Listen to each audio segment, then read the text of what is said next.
Bonjour à tous, j'espère que vous allez bien. Bienvenue sur ma chaîne.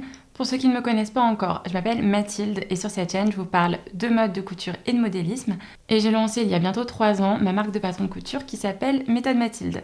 Je suis très contente de vous retrouver aujourd'hui dans cette nouvelle vidéo dans le cadre de la sortie de mon nouveau patron de couture qui s'appelle Edmond. C'est le tout premier patron de pantalon ou de shorts que je vous propose. Vous me l'avez beaucoup demandé, donc j'espère que vous êtes aussi excités que moi. À l'instar de tous mes autres patrons, il est disponible de la taille 34 à 50 au format PDF exclusivement sur mon site internet méthodemathilde.com. Voilà, c'est tout pour cette introduction. On va tout de suite commencer la vidéo. Je vais commencer par vous parler un petit peu plus en détail du modèle. C'est un patron de pantalon taille haute, c'est-à-dire que la jonction entre la ceinture et le pantalon se trouve à la ligne de taille. La ceinture, elle, est au-dessus de la ligne de taille. On a des passants pour passer une ceinture. Nous avons une braguette. J'ai réfléchi à un montage de braguette super instinctif, très propre. Vous n'avez pas de surjet visible pour la braguette. J'en suis assez fière et les testeuses l'ont beaucoup aimé, donc je vous le souligne. Ensuite, on a des fausses poches. Alors, j'ai eu la question, donc je vais y répondre ici. Pourquoi est-ce que ce sont des fausses poches? Le pantalon est ajusté à la taille et aux hanches, et ce sont de fausses poches italiennes. Si je vous avais fait des vraies poches italiennes, ça aurait tiré et le volume aurait augmenté sur les hanches, créant un effet un petit peu bouffant. Les poches italiennes sont plus esthétiques lorsqu'elles sont cousues sur des pantalons un peu amples, avec des plis, etc. C'est pour ça qu'ici, après de nombreux tests, j'ai opté pour les fausses poches. Donc comme je vous l'ai dit, le pantalon est ajusté à la taille et aux hanches, puis il s'évase légèrement pour créer une silhouette fort longiligne. Voilà, ça allonge la jambe. Il y a des pinces sur le devant et sur le dos. J'ai voulu le modèle assez simple pour que vous puissiez facilement l'emmener dans votre univers en fonction du tissu sélectionné. Il est compatible avec un niveau débutant motivé, je dirais.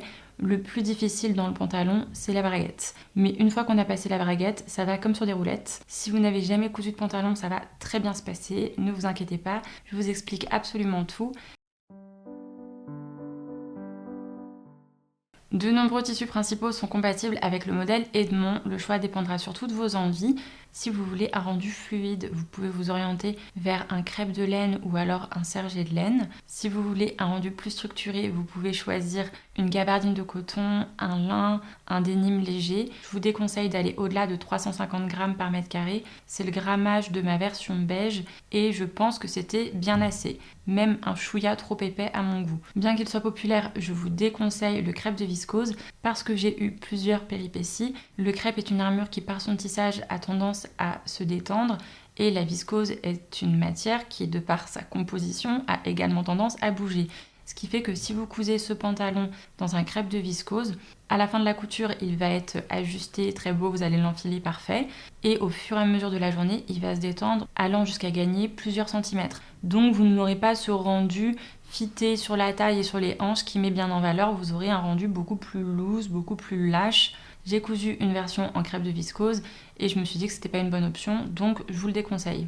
Pour mes deux versions du pantalon, j'ai choisi une gabardine de coton de chez Atelier Brunette. C'est leur gabardine off-white épaisse. Et après ma péripétie avec le crêpe de viscose, j'étais ravie, j'ai choisi un sergé de laine. Je me suis dit, on ne m'y reprendra plus. Pour la version short que l'on va coudre aujourd'hui, j'ai choisi un mélange lin-viscose que j'ai trouvé également chez Sacré Coupon.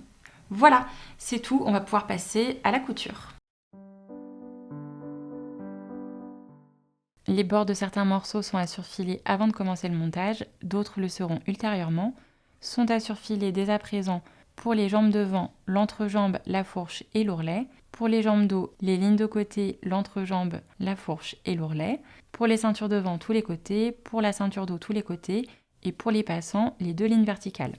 Vous pouvez le faire grâce à votre surjeteuse si vous en avez une, mais si vous n'en avez pas, c'est pas grave du tout, le point zigzag de votre machine à coudre fera très bien l'affaire. Donc avant de commencer, on surfile ça.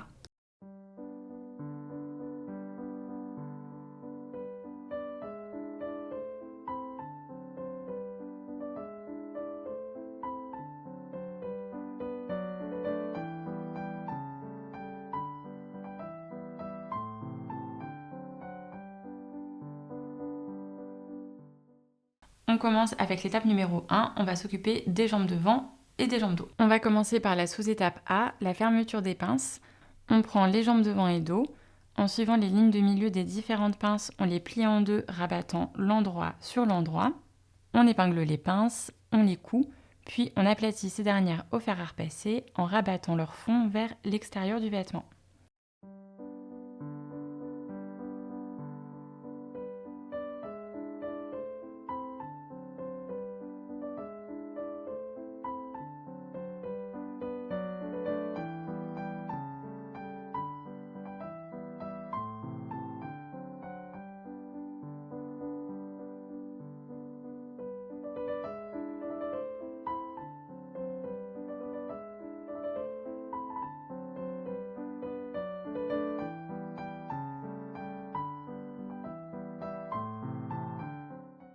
Pour le short, je ne vais pas faire les fausses poches, c'est la sous-étape B que vous retrouverez dans le guide explicatif illustré. Une fois que l'on a assemblé les fausses poches aux jambes devant, on surfile pour les jambes devant la ligne de taille et les lignes de côté, et pour les jambes dos, on surfile la ligne de taille. Même si on ne fait pas les fausses poches, on pense bien à surfiler. Nous en sommes à l'étape numéro 2, c'est l'étape la plus longue de ce tutoriel vidéo et on va s'occuper de la braguette. Mais ça va très bien se passer. Choupette tenait à vous dire bonjour pour vous souhaiter bonne chance pour la braguette et elle tenait surtout à venir niaquer le micro. C'est parti pour la réalisation de la braguette et on va commencer par la sous-étape A, la préparation. La ligne du milieu devant est indiquée sur le patron, on la reporte sur l'envers de nos deux jambes devant. Pour ce faire, vous pouvez utiliser soit un stylo friction ou bien du papier carbone et une roulette. J'ai personnellement une petite préférence pour le papier carbone et la roulette parce que ça ne s'efface pas à la vapeur, contrairement au stylo friction. J'ai dessiné ici le milieu devant avec de petits pointillés rouges, mais attention, ça c'est une vue en droit et il faut bien reporter ces lignes sur l'envers. Autre point de grande importance, les deux jambes devant ne sont pas identiques. Lorsque l'on porte le modèle, la jambe devant droite présente une propreté intérieure à même, c'est le gros morceau courbe, tandis que la jambe devant gauche présente un décroché rectangle, qui est beaucoup plus court. Tout au long de ce tutoriel, quand je vais vous parler de jambe devant droite et de jambe devant gauche, je fais référence aux vêtements portés. C'est pour cela qu'ici, sur une vue de face, la jambe devant droite se trouve à gauche. J'espère que c'est clair. On continue avec la sous-étape B, la propreté intérieure.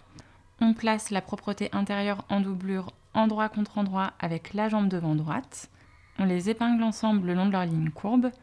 On les coud à 1 cm du bord, on commence à piquer à leur sommet et on s'arrête 1 cm avant le milieu devant. Une fois cela fait, parallèlement à la ligne de milieu devant, on fait une petite entaille dans le tissu principal afin de pouvoir retourner la doublure aisément et on crante également afin de libérer les courbes.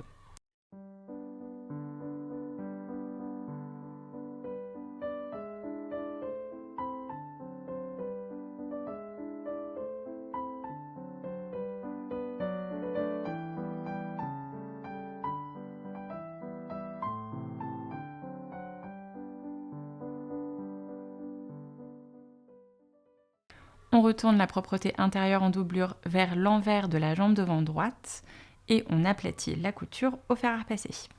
Ça nous permet d'avoir un bord très propre.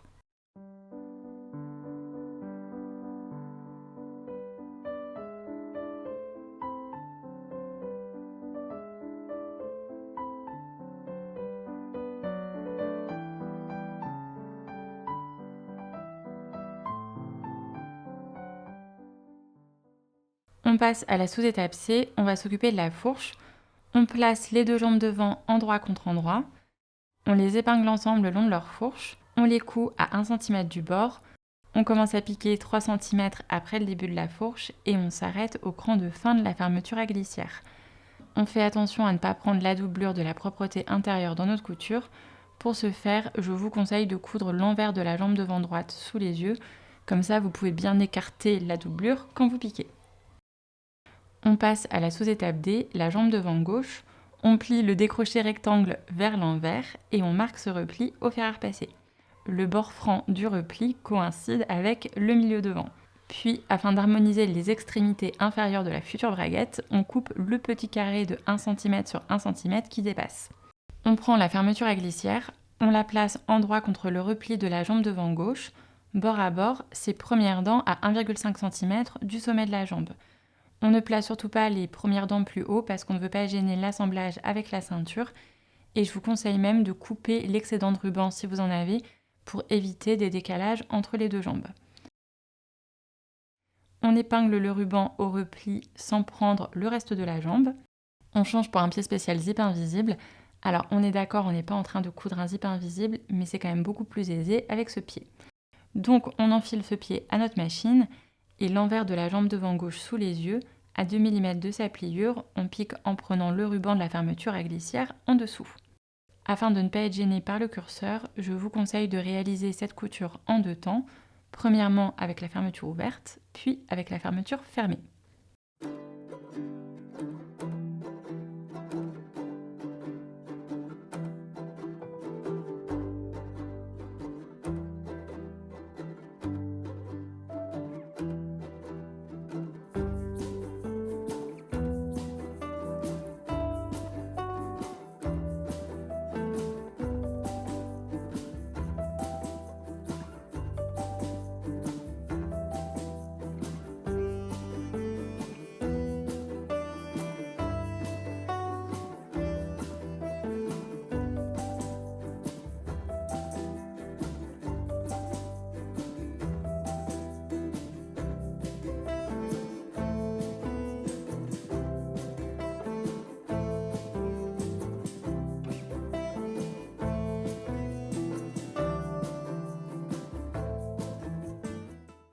On passe à la sous-étape E, on va s'occuper de la jambe devant droite. On prend la jambe devant droite.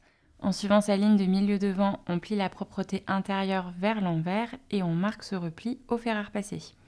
La doublure n'est plus visible à part potentiellement sur le bord et elle se retrouve emprisonnée dans le tissu principal.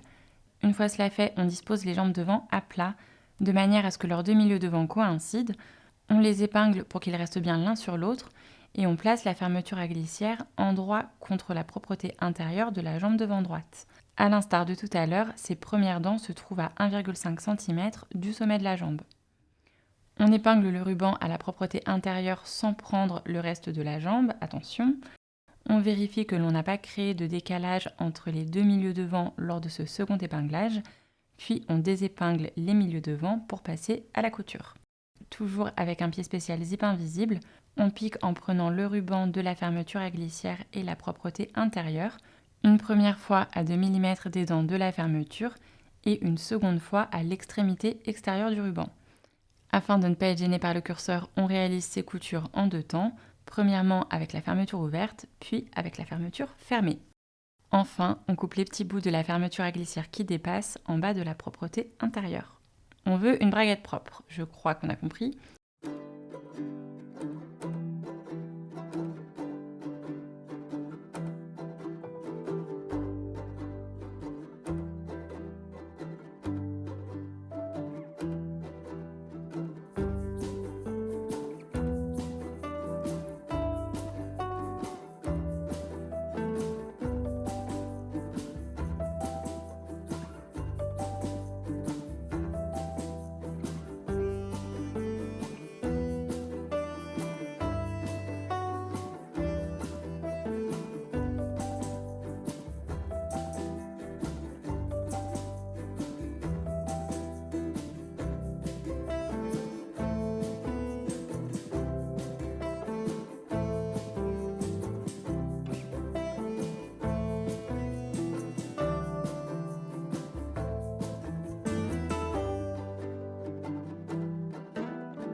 On passe à la sous-étape F, la surpiqûre.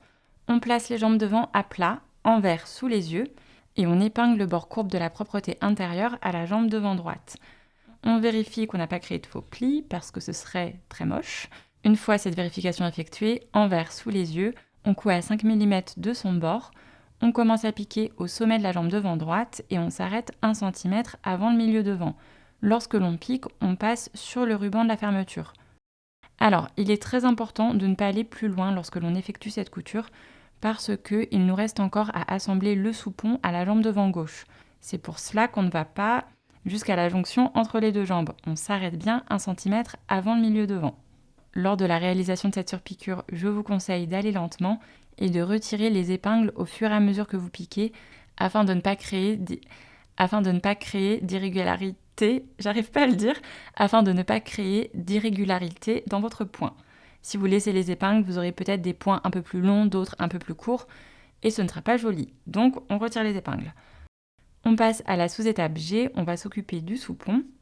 On prend le soupon en tissu principal et le soupon en doublure. Attention, leurs tracés ne sont pas identiques. Pour des questions de finition intérieure, le soupon en doublure est 1 cm plus large que le soupon en tissu principal.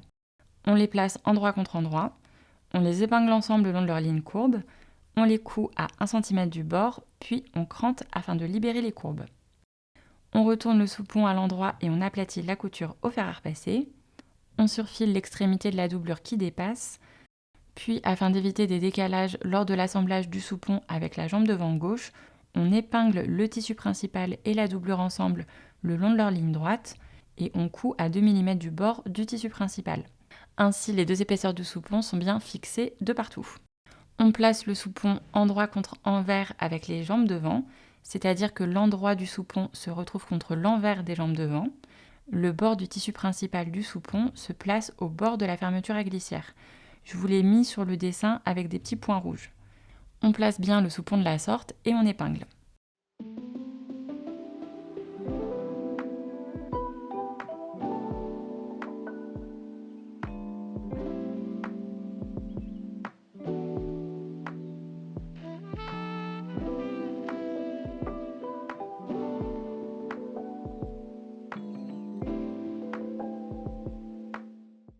On change pour un pied spécial zip invisible, l'envers de la jambe devant gauche sous les yeux, à 2 mm de sa pliure. On pique dans le sillon de notre première couture en prenant le soupon en dessous. Afin de ne pas être gêné par le curseur, à l'instar de tout à l'heure, je vous conseille de réaliser cette couture en 2 temps, premièrement avec la fermeture ouverte, puis avec la fermeture fermée. On replie le bord en doublure du soupon afin d'englober les rentrées de couture, puis on pique sur le surjet. C'est pour cela que le soupon en doublure est 1 cm plus large que le soupon en tissu principal. Notre soupon est désormais assemblé, on est bientôt à la fin, ne vous inquiétez pas. On poursuit avec la sous-étape H, on continue la surpiqûre de la braguette. Pour ce faire, on sélectionne le point zigzag de notre machine à coudre, on règle sa largeur à 2 mm et sa longueur à 1 mm. Endroit de nos jambes devant sous les yeux, on commence à piquer à la fin de notre surpiqûre de tout à l'heure et on s'arrête à la couture de jonction entre les deux jambes. Lors de cette piqûre, on attrape le soupon en dessous. Voilà ce que ça nous donne sur l'endroit et sur l'envers. On arrive à la dernière sous-étape de la braguette, la sous-étape I, on va coudre le soupon avec la propreté intérieure. Pour ce faire, on rabat la jambe devant droite de la sorte, ce qui nous permet d'attraper ces deux petits bouts que l'on va coudre sur 1 cm le long de leur courbe.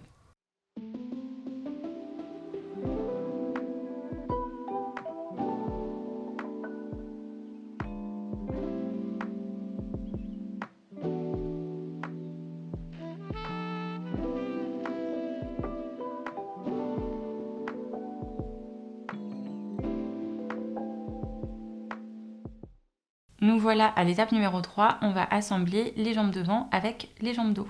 On place les jambes devant endroit contre endroit avec les jambes dos. On les épingle ensemble le long de leur ligne de côté en faisant bien se correspondre l'écran indiqué sur le patron.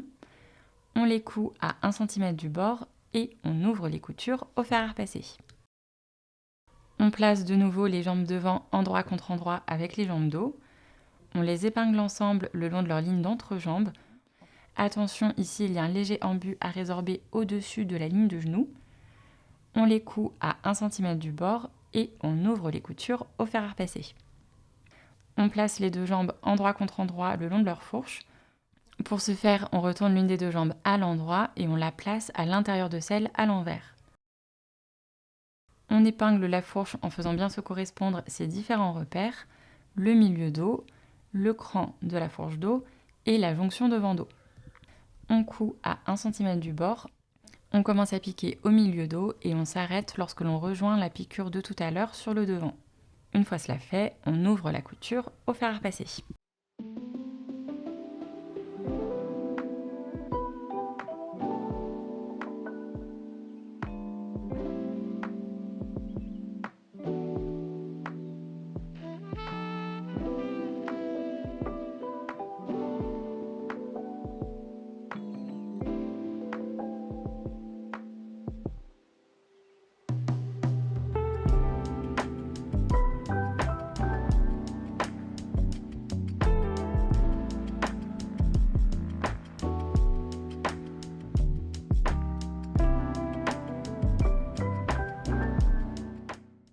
nous en sommes à l'étape numéro 4. On va s'occuper des passants, de la ceinture, du bouton et de la boutonnière. On commence par la sous-étape A. On se munit de la bande en tissu principal destinée à la réalisation des passants. On effectue des replis de 1 cm vers l'envers le long de ces lignes verticales et on marque ces derniers au fer à repasser. On place un repli au-dessus de l'autre. Envers de la bande sous les yeux, on pique à 1 mm du bord des replis, d'un côté puis de l'autre, et on fait bien attention lors de ces coutures à prendre les 3 épaisseurs.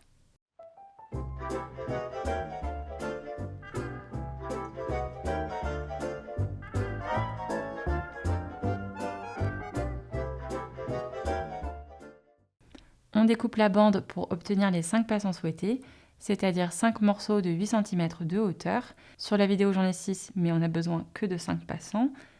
Et afin d'éviter que les extrémités de ces derniers ne s'effilochent, on les surfile.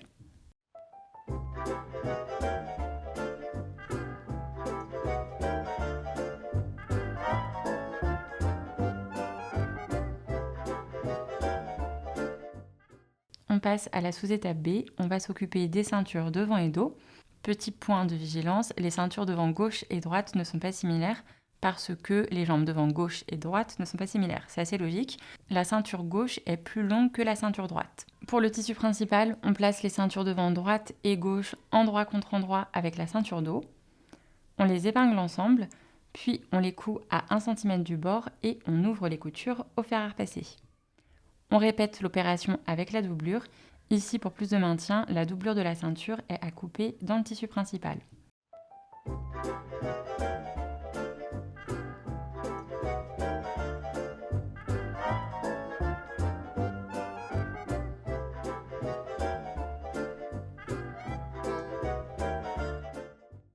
On continue avec la sous-étape C. Il s'agit maintenant d'assembler les passants avec la ceinture en tissu principal. Alors attention, les passants sont 2,5 cm plus hauts que la ceinture et c'est complètement normal. Donc on se munit des 5 passants. En suivant les repères indiqués sur le patron, on les place envers contre endroit avec la ceinture en tissu principal, c'est-à-dire que l'envers des passants se retrouve contre l'endroit de la ceinture. On les épingle ensemble le long de leur ligne inférieure, puis on les coud à 8 mm du bord en une seule fois. C'est parti pour la sous-étape D. On place la ceinture en tissu principal endroit contre endroit avec les jambes.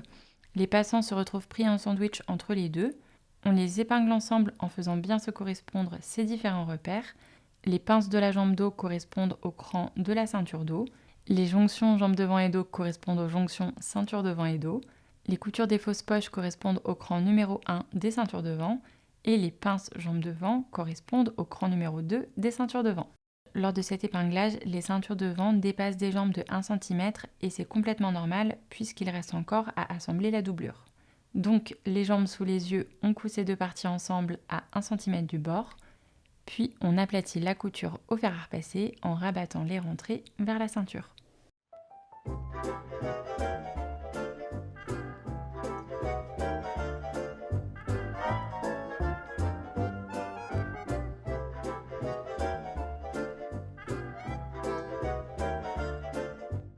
On dirige les passants vers le bas, les plaçant endroit contre endroit avec les jambes, puis à 1 cm de la couture que l'on vient de réaliser, on les coud aux jambes un par un.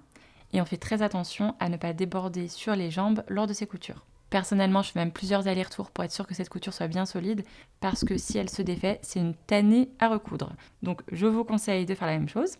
On continue, en suivant les repères indiqués sur le patron, on replace les passants envers contre endroit avec la ceinture en tissu principal.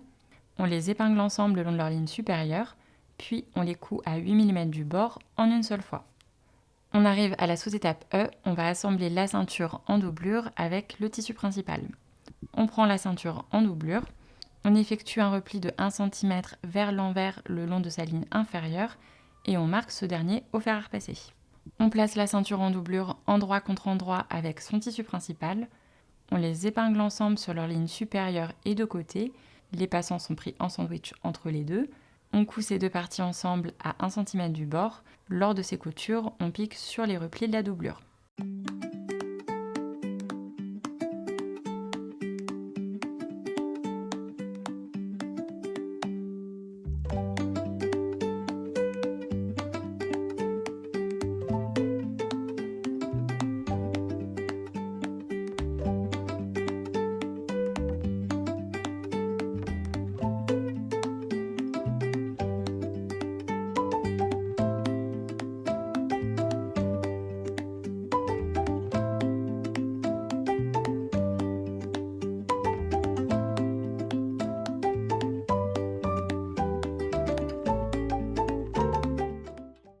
Une fois cela fait, on dégarnit les angles, puis on retourne la ceinture à l'endroit et on aplatit la couture au fer à repasser.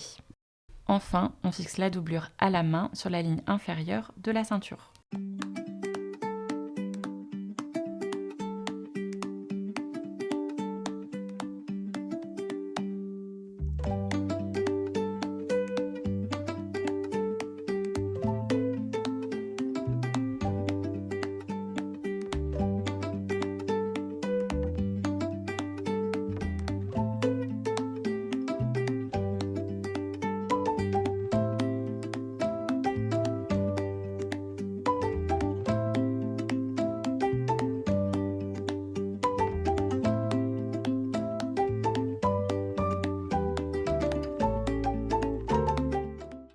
On passe à la dernière sous-étape, on va s'occuper des boutons et de la boutonnière. En suivant le repère indiqué sur le patron, sur la ceinture devant droite de notre pantalon, on coud à la machine notre boutonnière de manière horizontale. On l'ouvre à l'aide d'un découpe-vite ou de petits ciseaux.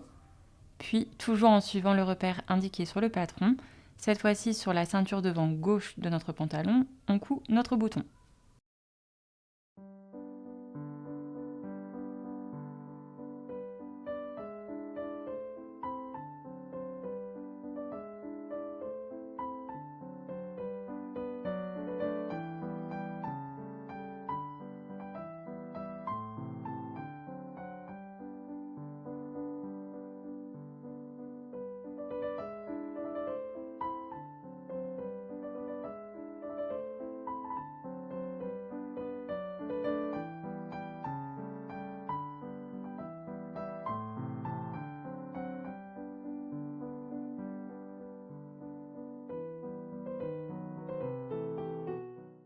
Nous voilà à l'étape numéro 5, la dernière étape de ce tutoriel vidéo. On va s'occuper de l'ourlet. Le long du bas des jambes, on effectue des replis de 1 cm vers l'envers avec notre machine à coudre en piquant au bord des plis. Une fois ces premières coutures faites, on réalise de nouveaux replis vers l'envers, cette fois-ci de 3 cm et on marque ceci au fer à repasser. Envers sous les yeux, on pique ces nouveaux replis dans le sillon de nos premières coutures. Et voilà! Le short est désormais terminé, je suis trop contente. Je vous montre les vues finales que j'ai préparées tout de suite. Alors ce ne sont pas les vues finales avec le short parce que je ne l'ai pas encore pris en photo ou en vidéo. Ça arrivera la semaine prochaine. Ce sont les vues finales avec le pantalon noir. Voilà, bonne vue finale, on se retrouve après.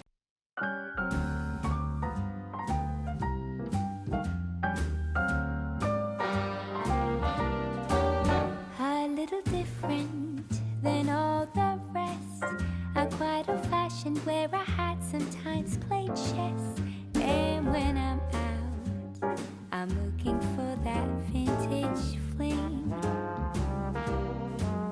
But all complexions that I adore, so hard to find, these seem impossible to score. So I dream on to someday find that vintage love. Merci beaucoup d'avoir regardé cette vidéo jusqu'au bout. J'espère qu'elle vous a plu et que le modèle Edmond vous a plu. J'ai hâte de lire ce que vous en pensez en commentaire et surtout de voir vos propres versions du pantalon et du short Edmond. Un grand merci aux testeuses qui ont testé ce patron. Elles m'ont été d'une grande aide. De mon côté, je vous retrouve très vite dans une prochaine vidéo. Et en attendant, je vous embrasse fort et je vous envoie plein d'amour. Bye bye!